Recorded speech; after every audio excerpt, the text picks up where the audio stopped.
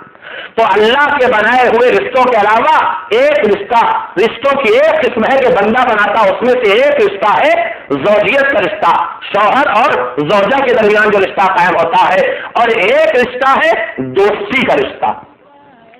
یہ بھی بندہ بندے سے قائم کرتا ہے. اللہ دو کو دوست بنا کے نہیں پیدا کرتا، بندہ کسی کو دوست بناتا ہے، دوستی کا رشتہ قائم کرتا ہے، دوستی کا تعلق قائم کرتا ہے. میرے عزیزوں، میں جو گزارش آپ کی خدمت میں کرنا چاہتا ہوں وہاں تک آپ کے ذہنوں کو لے آیا ہوں انشاءاللہ.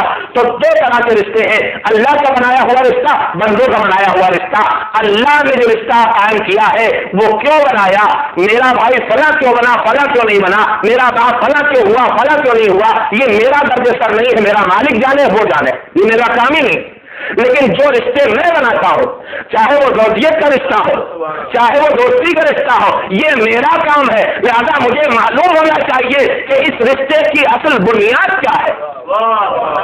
مجھے کسی کو دوست بنانا ہے تو دوستی کے رشتے کی بنیاد کیا ہے، معیار کیا ہے، مقیاس کیا ہے، اس کا اسٹینڈرڈ کیا ہے. اگر مجھے شادی کا رشتہ قائم کرنا، اپنی بات نہیں کر رہا ہوں، مثال دے رہا ہوں خالی. ہاں انٹرنیٹ پہ مجلس دے رکھی، پتہ نہیں کہیں وہاں نہ دیکھ لی جائے، قیامت کھڑی ہو جائے گی. صلوات بھیجے محمد والے.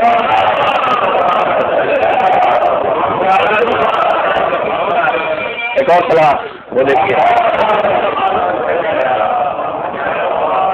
اگر مجھے زوجیت کا رشتہ قائم کرنا ہے، اپنے بیٹے کی شادی کرنا ہے، کسی گھر سے بچی لانا ہے، وہ میری بہو بن جائے گی. اور رشتہ بھی کتنا محکم ہے، بالکل اجنبی تھی، دیکھنا حرام تھا، میری بہو بن کے آئی تو میری بیٹی کی حیثیت پہ آ گئی. اللہ نے بندے کو کتنا اختیار دیا ہے. جو کسی اور کی بیٹی تھی اس کی حیثیت تمہارے لیے وہی تقدس اس نے پا لیا. ان دو کلموں کے ذریعے تمہارے گھر میں تمہارے بیٹے کی زوجہ بن کے آئی ہے، تمہاری بیٹی بن کے آئی ہے. تم اس کے لیے محرم بن گئے، وہ تمہارے لیے محرم بن گیا. تم اس کے لیے باپ کی حیثیت رکھتے ہو، تمہارے لیے بیٹی کی حیثیت رکھتا. ایک اجنبی گھر کا بیٹا ایک گھر میں حرام تھا ایسے داخل ہوتا عورتوں کے درمیان، لیکن دو کلموں نے جو رشتے زوجیت قائم کیا تو کتنا تقدس چاروں طرف پھیلایا ہے. اب وہ ماں جو لڑکی کی ماں ہے وہ اسی کی ماں نہیں ہے، وہ اس کے شوہر کی لیے بھی ماں کی حیثیت رکھتی ہے، محرم بن گئی. البتہ یاد رکھیے گا ماں ہونا اور ہے اور ماں کی حیثیت رکھنا اور ہے. کبھی کبھی ایسا بھی ہوتا ہے کہ اصلی پیچھے چلی جاتی ہے، حیثیت والی آگے آ جاتی ہوں. ہاں ایک صلوات اور بھیجے محمد والے.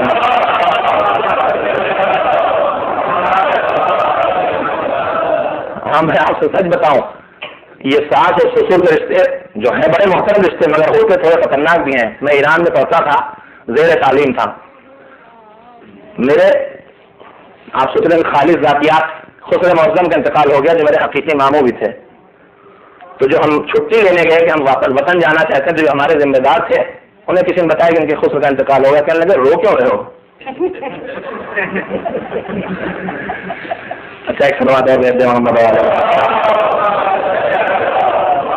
میرے عزیزوں، جو رشتے اللہ نے بنائے وہ جانے، اس کی مسئلہ کیا جانے، لیکن جو رشتے مجھے بنانا ہے یا زوجیت کے رشتے ہیں یا دوستی کے رشتے ہیں، اس رشتے کے قائم کرنے کی بنیاد کیا ہے وہ میں آپ کی خدمت میں کرنا چاہتا ہوں. دوستی کا رشتہ مجھے قائم کرنا ہے کہیں سے، تو اس کی بنیاد کیا، اس کا اسٹینڈرڈ کیا، اس کا معیار کیا، اس کا مقیاس کیا ہے. اور اگر میں زوجیت کا رشتہ اپنے کنبے میں اپنی بیٹی کو کا رشتہ، اپنے بیٹے کا رشتہ، اپنے بھائی کا رشتہ، اپنے بھتیجے کا رشتہ، اپنا رشتہ، کوئی بھی رشتہ قائم کرنا چاہتا ہوں زوجیت کے ذریعے، تو اس کا معیار کیا میرے عزیزوں؟ دو کلمے آپ کی خدمت میں کرنا چاہتا ہوں. میرے عزیزوں دوستی کا رشتہ سنو اور زوجیت کا رشتہ قائم کرنے کا معیار سنو. زوجیت کا رشتہ جو زیادہ اہم رشتہ ہے، جو خاندانوں کو جوڑتا ہے، جو اگلی نسلوں کے وجود میں لانے کا ذریعہ بنتا ہے، یہ وہ رشتہ ہے جب یہ رشتہ قائم ہوتا ہے تو الہی رشتوں کا آغاز ہوتا ہے. آپ ذرا سوچے تو کہ جتنے اللہ کے بنائے رشتے ہیں یہ اس وقت تک شروع نہیں ہوتے ہیں جب تک کہ بندے کا بنایا ہوا رشتہ عالم وجود میں آ جائے. تو یہ کتنا اہم ہوگا، کتنا اہم ہوگا رشتہ. تو اس اہم رشتے پر جس پر سارے خون کے مستقبل کے رشتوں کا دار و مدار ہے، پروردگار نے کوئی معیار دیا ہے کہ نہیں دیا ہے؟ اس کی طرف سے رہبروں نے کوئی معیار دیا ہے کہ نہیں؟ اس دین نے جو ایک لقمہ توڑ کے کھانے کا طریقہ سکھاتا ہے، جو ایک گھونٹ پانی پینے کا طریقہ بتاتا ہے، جو باتھ روم میں جانے کا طریقہ بتاتا ہے، جو مسجد میں قدم رکھنے کا طریقہ بتاتا ہے، جو کرتا پہننے کی تمیز بتاتا ہے، ایک ایک معمولی سے زندگی کے مسائل کے بارے میں بتاتا ہے تمہیں یہ کرنا ہے یا نہیں کرنا. کیا وہ دین زندگی کے اتنے بڑے مسئلے کو بالکل یوں ہی چھوڑ کے گیا؟ اس نے کوئی معیار نہیں بنایا. اگر اس نے کوئی معیار نہیں بنایا تو ہمارا جو معیار بھی چاہے بنا لے. اور اگر کوئی اس نے معیار بنایا ہے تو ان مقدس رشتوں کی جو بنیاد بنتی ہے زوجیت کا رشتہ، اس کو پہچانیے، اس کو پہچانیے کہ اس کی بنیاد کیا ہے. میرے عزیزوں سنو، میرے عزیزوں سنو، میں تو تذکرے سے بات کی خدمت کرنا چاہتا ہوں. کیوں؟ یہ ہمارے معاشرے کی ضرورت ہے. آج زوجیت کا رشتہ جب دماغوں میں خیال پیدا ہوتا ہے کہ رشتہ قائم کیا جائے، چاہے خود اس کے دماغ میں جو رشتہ قائم کرنے والا ہے یا ان کے دماغ میں جو اس کے بزرگ ہیں، لڑکا لڑکے کا باپ، لڑکے کی ماں، لڑکی لڑکی کی ماں، لڑکی کی کا باپ، جن کے دماغوں میں خیال پیدا ہوتا رشتہ ڈھونڈنا شروع کرتے ہیں. داماد ڈھونڈا جا رہا ہے، بہو ڈھونڈی جا رہی ہے، تو کیا کیا دیکھا جاتا ہے؟ اب یہاں کی ترتیب مجھے نہیں معلوم. ایسے میرا خیال سے اب یہ انٹرنیشنل قسم کی ترتیب تیار ہوگی. سب سے پہلے تو شکل، ہائٹ کتنی ہے، وزن کتنا ہے، اور اس کے آگے کے جزیات جس میں آپ زیادہ ماہر ہیں. ہاں، ہم تو ابھی قدوقامت کے لفظ بول کے رک جاتے ہیں، مگر میری اطلاعات میں ہے کہ اس سے زیادہ جزیات معلوم کیے جاتے ہیں. وہ تفصیلات جس کا تعلق شکل صورت سے، اب ادھر سے اطمینان ہوا ذرا تو دوسری تلاش کیا شروع ہوتی ہے کہ ٹھیک ہے شکل تو اچھی ہے مگر مال کتنا ہے. ہاں، جب ادھر سے اطمینان ہو گیا تو اب ذرا دقیانوسی قسم کے جو خاندان ان میں ایک اور ہڈی کیسی ہے. تو تین چیزیں دیکھی جاتی ہیں، شکل دیکھی جاتی ہے، مال دیکھا جاتا ہے، اور نسل دیکھی جاتی ہے. یہ تین معیار ہم نے بنائے اور ان تینوں میں جب مطمئن ہو گئے، شکل میں قلوب اتنا، مال میں قارون، ہڈی میں بالکل خالص ابو جہل، بس اب مطمئن. اب اس کے آگے کچھ نہیں دیکھنا. مگر میرے عزیزوں، کیا یہی معیار دیا ہے دین نے آپ سے؟ کیا یہی معیار دیا ہے پیغمبر نے آپ سے؟ کبھی کبھی غیر کے ایسی باتیں کہتا ہے کہ آدمی اس سے سیکھے بھی، سمجھے بھی، شرمائے بھی. مجھے تاریخ میں تذکرہ پڑھنے کو ملا عباسی دور میں، عباسی دور حکومت میں جو ظلم تھا، منصور یا ہارون کے دور میں ان کا ایک قاضی ہے جس کا نام ہے ابو مریم. قاضی ابو مریم، نام ہی بیچارے کا ابو مریم، یعنی بیٹی کا باپ ہے. مریم کا باپ کے بابا، بیٹی کے باپ. قاضی ابو مریم قاضی ہیں، حکومت میں سپریم کورٹ کی پوسٹ پہ ہیں. بیٹی کی شادی کی عمر ہو گئی ہے. قاضی ابو مریم کے پڑوس میں ایک اہل کتاب رہتا، مجوسی، آتش پرست، انجیل اور زبور توریت والا بھی نہیں، آتش پرست مجوسی. قاضی ابو مریم نے اسے بلایا، آ گیا بیچارہ کہ قاضی صاحب نے بلایا، پتہ نہیں کیا خطا ہوئی ہے، کہیں کوڑے نہ لگ جائیں. آیا تھا آپ نے، کیوں، کیا حکم ہے آپ کا؟ کہا میں تم سے ایک مشورہ کرنا چاہتا ہوں. تو اس کو تعجب ہوا. اس نے کہا کہ میں تو ایک معمولی اور ادنا سے آدمی ہوں، آپ قاضی ہیں، عالم ہیں، پڑھے لکھے ہیں، مجھ سے آپ کیا مشورہ لیں گے؟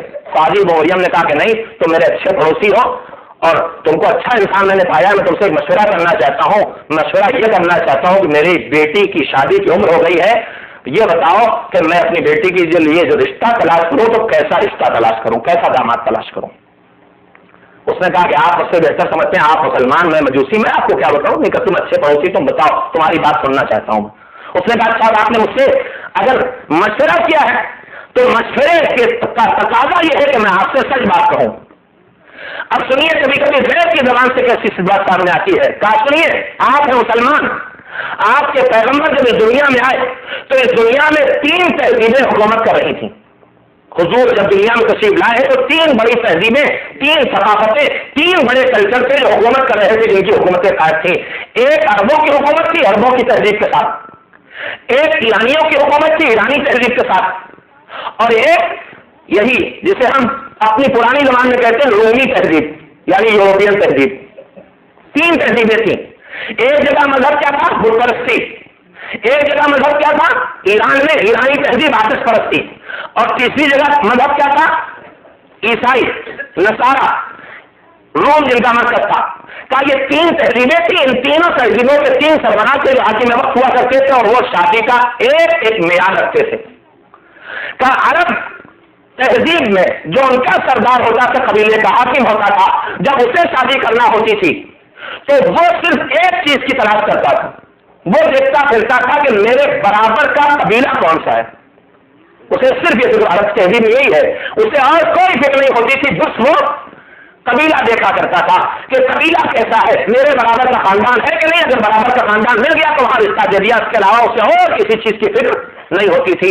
تو عرب تہذیب میں شادی کا معیار کیا تھا؟ نسل.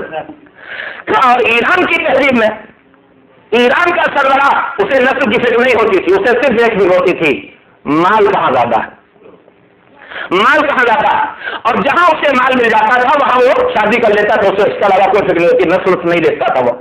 تو تیسری تہذیب تھی توجہ دے، رومی تہذیب. روم کا بادشاہ روم کے سربراہ کو جب شادی کرنا ہوتی تھی تو نہ وہ نسل کی تلاش کرتا تھا نہ وہ مال کی تلاش کرتا تھا. اسے صرف حسن و جمال کی فکر ہوتی تھی. آج تک باقی حسن و جمال کی فکر ہوتی تھی، شکل کی فکر ہوتی تھی. کہاں کی نسل ہے، کہاں سے آیا ہے، مال ہے کہ نہیں، کوئی مسئلہ نہیں. لوگ آج ہی سلطنتیں چھوڑ رہے ہیں، بادشاہتیں چھوڑ رہے ہیں اسی چکر میں، اپنی پریسیڈنسی کو خطرے میں ڈال رہے ہیں. تو آج تک وہ آپ کی تہذیب کا 3 تہذیبیں تھیں. توجہ فرمائے جو گفتگو 3 تہذیبیں. عرب نسل دیکھتا تھا، ایرانی مال دیکھتا تھا، اور رومی عیسائی شکل دیکھتا تھا. اس نے کہا مگر جب تمہارے پیغمبر آئے تو انہوں نے ان میں سے کسی چیز کو رشتے کا معیار نہیں بنایا. انہوں نے ان میں سے کسی چیز کو رشتے کا معیار نہیں بنایا. انہوں نے کہا سب سے پہلے یہ دیکھو کہ تقویٰ کہاں پایا جاتا ہے، کردار کہاں پایا جاتا ہے، خوف خدا کہاں پایا جاتا ہے. جب تقویٰ مل جائے تو رشتے کی بنیاد مضبوط ہو گئی اور باقی شرطیں چاہو تو تلاش کر لو. تو تمہارے پیغمبر نے رشتے کا معیار تقویٰ اور ایمان اور کردار کو قرار دیا تھا. اب یہ تمہارے اوپر ہے، تم اپنے پیغمبر کی سیرت کو اپنانا چاہتے ہو یا کفار کی سیرت کو اپنانا چاہتے ہو. میرے عزیزوں مجھے معاف کریں گے اگر میں یہ کہوں کہ آج ہماری امت مسلمہ کا حال یہ ہے کہ تینوں کافر تہذیبوں نے جو رشتے کا معیار دیا تھا وہ ہم دیکھتے ہیں. مال کی تلاش ہوتی ہے، نسل کی تلاش ہوتی ہے اور شکل کی تلاش ہوتی ہے. مگر جو معیار اسلام نے دیا تھا رشتے کا، جس کا نام تقویٰ ہے، جس کا نام ایمان ہے، جس کا نام کردار ہے، اس کی فکر نہیں کرتے. یہی وجہ ہے کہ خاندان ٹوٹ رہے ہیں، یہی وجہ ہے کہ نسلیں بگڑ رہی ہیں، یہی وجہ ہے کہ شادی ہوتے ہی مسائل کھڑے ہونے لگتے ہیں. اصل معیار طے کر لیا جائے تو یہ مصیبتیں ختم ہو جائیں. ایک صلوات بالجل کے روزے محمد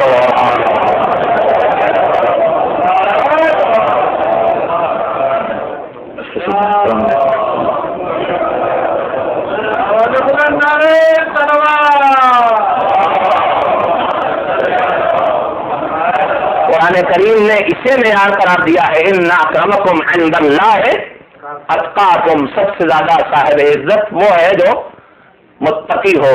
یہی معیار ہے. اسی مسئلے کی طرف ہمارے دوسرے امام حضرت حسن مجتبیٰ علیہ السلام نے کہا فرمایا، میرے عزیزوں میں گزارش اپنی نئی نسل میں بناؤ. میرے کہنے کا مطلب ہرگز یہ نہیں ہے کہ آپ بد شکلوں کو ڈھونڈیں، یہ نہیں ہے، لیکن بنیاد تقوی کو، کیریکٹر کو، ایمان کو قرار دیا جائے تو مسائل زندگی کے خود بخود ختم ہو جائیں گے، بہت سے کم ہو جائیں گے. دوسرے امام نے ایک وصیت کی ہے، ایک نصیحت فرمایا کہ جب تمہیں رشتہ کرنا ہو اپنی بیٹی کا تو تلاش کرنا ایسے لڑکے کو، ایسے داماد کو جس کے دل میں تقویٰ ہو، خوف خدا ہو. کیوں؟ کہ اس لیے 2 ہی صورتیں، یا تو تمہاری بیٹی داماد کو پسند آئے گی یا خدا نخواستہ پسند نہ آئے.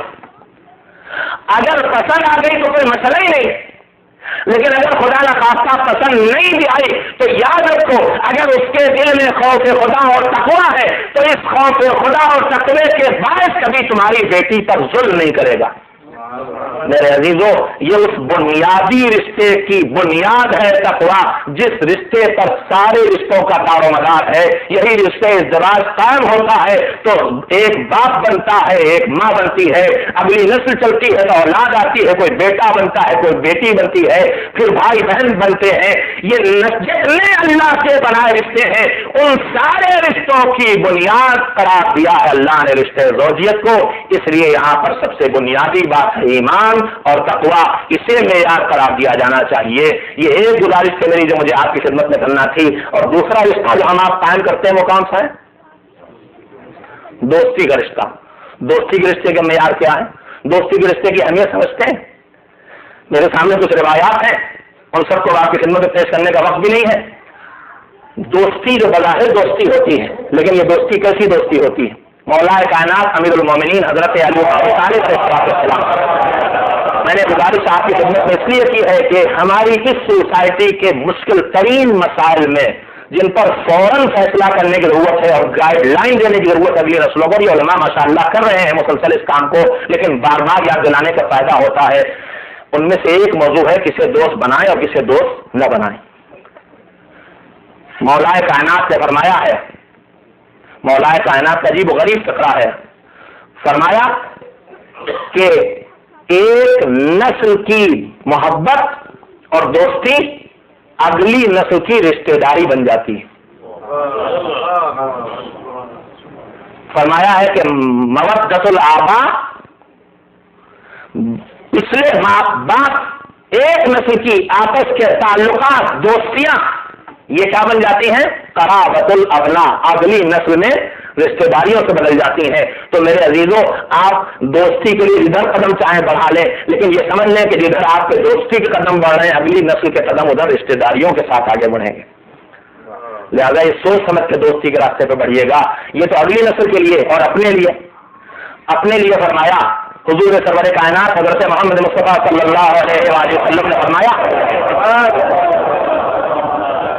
فرمایا کہ اگر من کان یؤمن باللہ والآخرہ، جس کا ایمان اللہ پر ہو اور جس کا ایمان آخرت پر ہو۔ اس سخت لہجے کا مطلب کیا ہے؟ یعنی جو بات کہنے والے ہیں اگر اس کی مخالفت کی جا رہی ہے تو اس کا مطلب اللہ اور آخرت پر ایمان کمزور ہے۔ کہا جس کا ایمان اللہ پر اور جس کا ایمان آخرت پر ہو کیا کرے؟ فرمایا فلا یولین کافرا ولا یخلقن فاجرا، جس کا اللہ پر ایمان اور آخرت پر یقین ہو وہ کسی کافر کو کبھی دوست نہ بنائے اور کسی فاجر کے ساتھ کبھی اٹھنا بیٹھنا نہ کرے، دوستانہ برتاؤ نہ کرے۔ کیوں؟ اس کی وجہ بتائی۔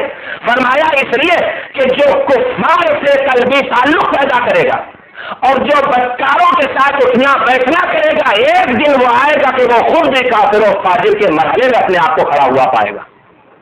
یہ وہ وارننگ ہے جو ہمارے پیغمبر نے دی ہے۔ اگر ارشاد پیغمبر کا ہے اور وہ ان لفظوں میں کہہ رہے ہیں کہ اللہ اور آخرت پر یقین ہے تو تمہیں یہ فیصلے سوچ سمجھ کے کرنا چاہیے۔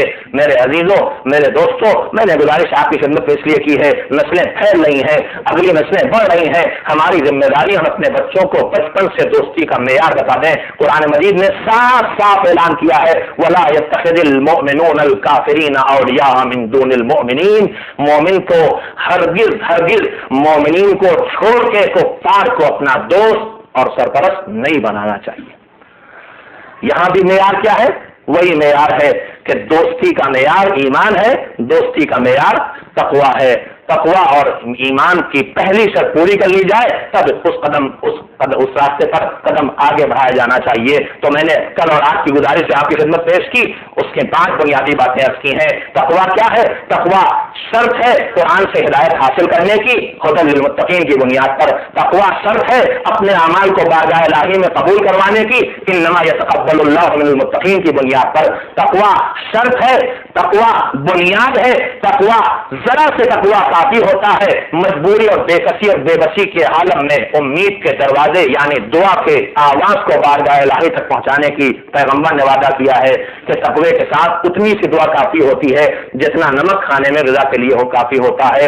اور آج آپ کی خدمت میں کیا گزارش کی کہ ہمارے درمیان انسان سے رشتے بناتا ہے، ان کی دو بنیادیں ہوتی ہیں، یا زوجیت کا رشتہ یا دوستی کا رشتہ.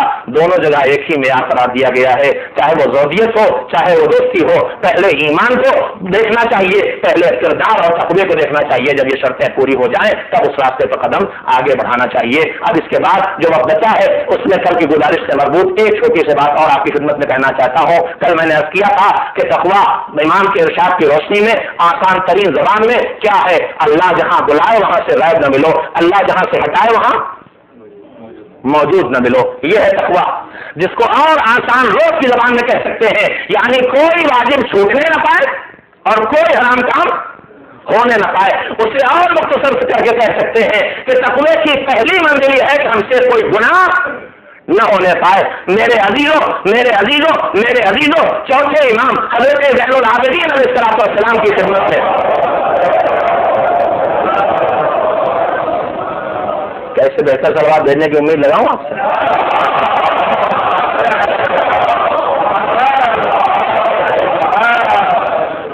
میں نے آپ کی خدمت میں کیا، امام کا نام جو لیا کیوں لیا بھی عرض کرتا ہوں. میں نے آپ کی خدمت میں کیا ہے کہ دو حصے ہیں، ایک ہے نیکی کر کے ثواب لینا اور ایک ہے گناہوں سے بچ کے اپنے ثواب کو بچانا بھی اور اس پر ثواب لینا بھی.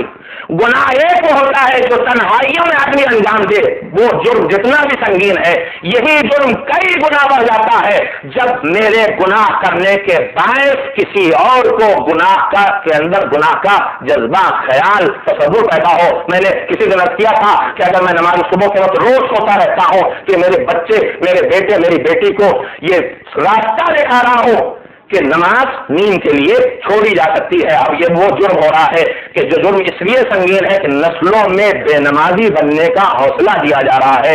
میرے عزیزوں، اگر ہم اگلی نسلوں کو دین کے راستے پر لانا چاہتے ہیں تو خالی زبانی ٹوک کے سنڈے کے اسکول میں پہنچا کے کام کرنے پر چلنے والا نہیں ہے. ہمیں اس پہ عمل کر کے دکھانا پڑے گا. ہم خود عمل نہ کریں اور بچے سے عمل کی امید رکھیں، یہ ہونے والا نہیں ہے. آپ کی تھکن کم کر دو ذرا سے سنیں. ہمارے ہندوستان کا واقعہ ہے، قرآن پڑھایا جاتا ہے تو اس سے پہلے بغدادی قاعدہ پڑھایا جاتا تھا. البتہ اب ادارے تنظیم المکاتب نے قوم کو بغدادی قاعدے سے نکال کے امامیہ قاعدے تک پہنچا دیا ہے. ہاں، ہمارا قاعدہ جو عربی سے پہلے قرآن سے پہلے پڑھاتا ہے اس کا نام ہے امامیہ عربی قاعدہ. کربلائی ہوتا، نجفی ہوتا تو رہتا. قرآن کا تعلق کربلا اور نجف، مکہ و مدینے سے، بغداد سے تو مجھے دکھائی نہیں دیتا. خیر، تو بغدادی قاعدہ پڑھایا جاتا تھا. اس میں شروع میں الف بے سے شروع ہوتا تھا، الف زبر آ، بے زبر با، الف زیر اے، بے زیر بے، اور نہ جانے کیا. آپ نے پڑھا ہوگا آنا ہونا ہینا بانا بونا بینا تانا تونا تینا، پڑھا ہوگا ضرور. جتنے میرے بزرگ بیٹھے ہیں میری ان کے اور سے بڑے آپ تک یاد ہے، اس لیے کہ وہ پنکھیاں پڑتی تھیں.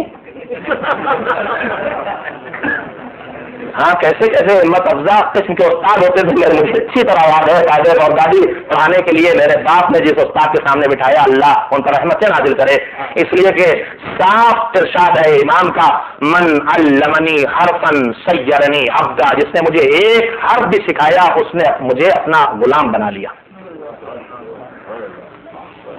قرآن کی الف بھی اگر کسی نے سکھائی ہے، آپ جانتے ہیں سید الشہداء حضرت حسین علیہ السلام کے بیٹے جن کا نام علی،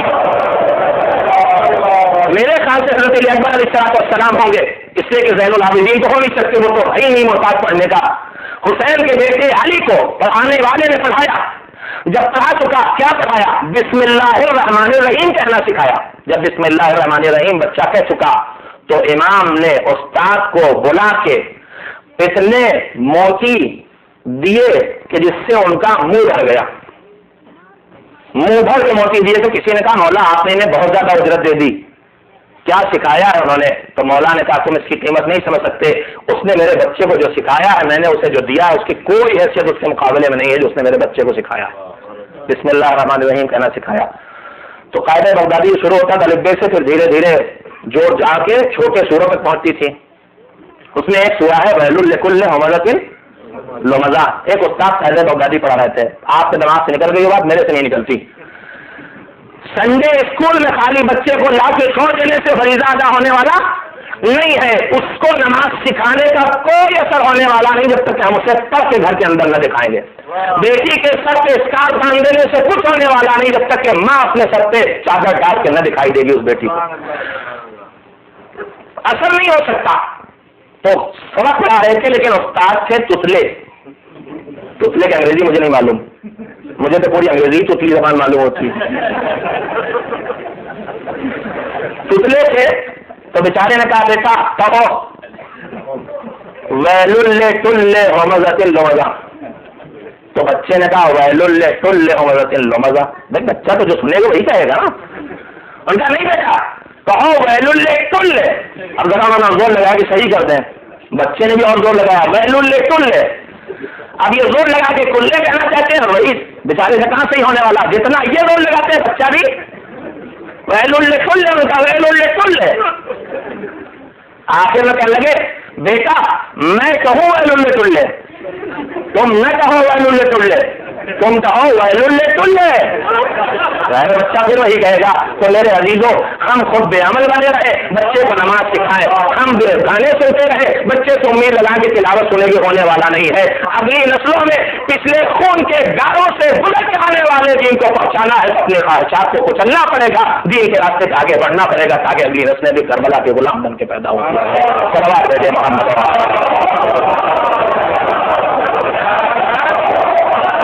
اگر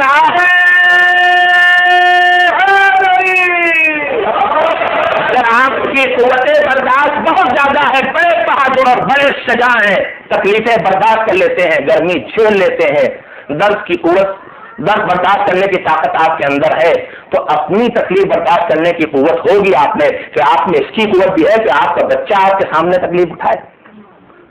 خدا نخواستہ میں بڑا مضبوط ہوں, میں جلتی ہوئی شمع پر اپنی انگلی رکھ سکتا ہوں. میں مثال دے رہا ہوں, قطن مضبوط نہیں ہوں, جلتی ہوئی شمع پہ اپنی انگلی رکھ سکتا ہوں.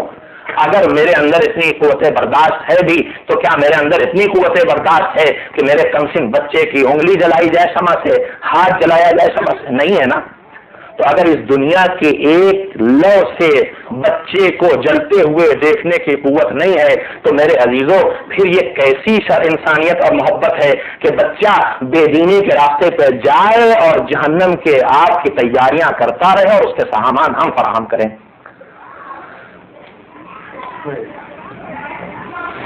چوتھے امام حضرت زین العابدین علیہ السلام کا ارشاد نہیں ہے بلکہ ان کی زندگی کا ایک سبق بھی ہے. فرمایا کہ جب تم کھانا کھانے بیٹھتے ہو دسترخوان پہ تو دسترخوان پر کھانا کھانے سے پہلے یہ دیکھتے ہو کہ اس کھانے میں کوئی چیز ایسی تو نہیں ہے جو تمہارے جسم کو نقصان پہنچائے. اور یہاں تو کوئی چیز خریدی جاتی ہے تو پہلے کیا نیوٹریشن انگریڈینٹس فیکٹس لکھے ہوتے ہیں. آپ تو دو وجہوں سے پڑھتے ہیں, ایک یہ دیکھنے کے لیے کہ اس میں کوئی حرام چیز نہیں ملی ہوئی, لیکن آپ کے لیے تو نہیں لکھا جاتا. وہ کس کے لیے لکھا جاتا ہے؟ اس میں فیٹ کتنا ہے, اس میں شوگر کتنی ہے, اس میں فائبر آئرن کتنا ہے, فائدے والی چیز کتنی, نقصان والی چیز کتنی. اور اس کے بعد ہم یہ کھاتے ہیں, ہم یہ نہیں کھاتے, ہم یہ کھاتے ہیں, ہم یہ نہیں کھاتے. امام نے فرمایا عجبت لمن يحتمي من الطعام لمغوته كيف لا يحتمي من الذنوب لمعرته. مجھے تعجب اس انسان پر جو کھانے سے اس لیے پرہیز کیا کرتا ہے کہ اس کا نقصان اسے پہنچے گا, وہ گناہوں سے کیسے پرہیز نہیں کرتا ہے کہ اس کی بربادی اس پر پہنچنے والی. اگر ہم خود غذا کھانے سے پہلے بچے کو پڑھ کے کھلاتے ہیں تو میرے عزیزوں دین کی تعلیم میں جو چیز اس کی روح کے لیے نقصان دہ اس سے بچانے کی ذمہ داری کس کی ہے؟ جو اس کے کردار کو بگاڑنے والی آوازیں اس سے بچانے کی ذمہ داری کس کی ہے؟ جو اس کے مستقبل کو تباہ کرنے والا ماحول اس سے بچانے کی ذمہ داری کس کی ہے؟ جو اسے آتش جہنم کی طرف لے جانے والا ہے اس سے بچانے کی ذمہ داری کس کی ہے؟ اسی بات کو چوتھے امام کے دادا مولا کائنات علی بن ابی طالب علیہ السلام نے فرمایا تھا. فرمایا کہ اگر رات کی تاریخی پھیلی ہوئی ہو اور اس تاریخ رات میں تم کھانا کھانے بیٹھو تو تم کھانے کے